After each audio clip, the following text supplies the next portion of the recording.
तो क्वेश्चन ये है कि सेंधा नमक खाएं या आयोडीन वाला नमक खाएं, जो नॉर्मल नमक मिलता है बाज़ार में, वाइट वाला। आजकल बहुत सारे लोग रिप्लेस कर रहे हैं नॉर्मल आयोडाइज नमक को सेंधा नमक से या पिंक सॉल्ट या रॉक सॉल्ट से। उनकी ये मान्यता है या इस तरह से एक प्रचलन चला हुआ है कि ये अनप्रोसेस्ड है, इससे नुकसान नहीं होगा, इससे बहुत सारे फ़ायदे होंगे जैसे कि डाइजेशन में और बहुत सारी बीमारियों में, क्योंकि इसमें मिनरल्स बहुत ज़्यादा हैं।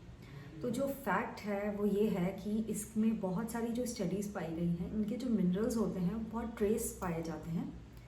जो सोडियम कंटेंट है वो लगभग सेम है आयोडाइज नमक और सेंधा नमक में।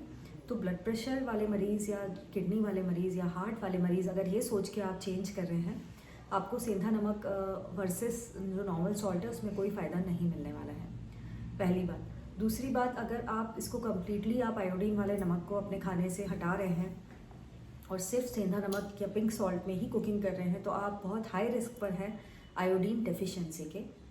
खासकर अगर आपके घर में छोटे बच्चे हैं, कोई प्रेग्नेंट हैं लेडी, या जो एडल्ट्स हैं जिनको सब क्लिनिकल हाइपोथायरॉयडिज्म या ऑलरेडी उनका थायराइड थोड़ा सा वीकर साइड पे है, या जिनको ऑलरेडी हाइपोथायरॉयडिज्म है, उन लोगों का थायराइड डिसफंक्शन बढ़ जाएगा। बिकॉज इसमें जो आयोडीन फोर्टिफाइड होता है टाटा में या दूसरे आयोडाइज सॉल्ट में, वो सेंधा नमक में नहीं फोर्टिफिकेशन होता है।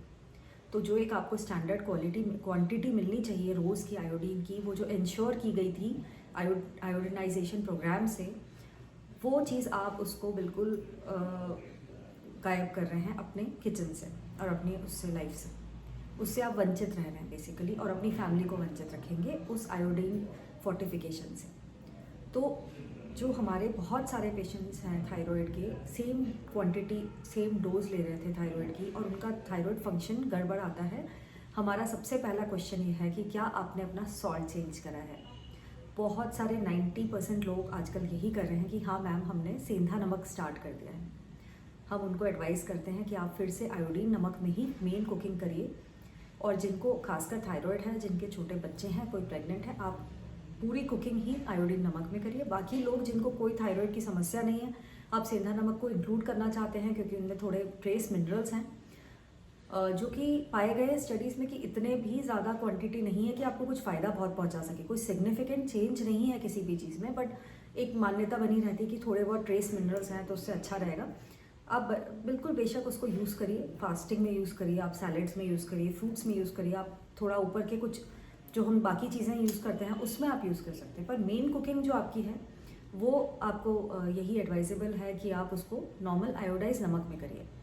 और जिनको अगर लगता है कि नहीं हम सेंधा नमक ही खाएंगे, उनके लिए मिक्स करना ही बेस्ट है। आप बैलेंस में रहिए, आप आयोडीन नमक को अपने घर से मत निकालिए, बिकॉज वो आयोडीन नमक है वो आपको iodine deficiency disorders, goitre, thyroid dysfunction, cretinism, जो कि बच्चों में जो एक मेंटल रिटार्डेशन वाली बीमारी जो हमारे यहाँ बहुत बड़ी हुई थी, बिकॉज इंडिया जो है वो आयोडीन डेफिशिएंसी क्षेत्र है, यहाँ पे बहुत ज़्यादा कॉमन है आयोडीन डेफिशिएंसी। और ये सारा का सारा प्रोग्राम इसीलिए किया गया था कि आयोडीन डेफिशिएंसी डिसऑर्डर्स से हमें निजात मिले। गोइटर जो इतने बड़े बड़े घींगा रोग बोलते हैं, जो बच्चों में क्रेटिनिज्म हो जाता है, बौनापन हो जाता है, उन सब से हमें मुक्ति मिली थी। हम उससे बचाव कर पाए थे बहुत ज़्यादा, काफ़ी हद तक, बिकॉज ऑफ आयोडिनाइजेशन प्रोग्राम। तो वो चीज़ में हम वापस रिग्रेस ना करके इसको बैलेंस में लेके चलें, या एटलीस्ट हमें ये पता होना चाहिए कि हम अगर किसी नमक को चेंज कर रहे हैं, सॉल्ट को चेंज कर रहे हैं, तो या तो थायराइड मॉनिटरिंग करते रहिए आप।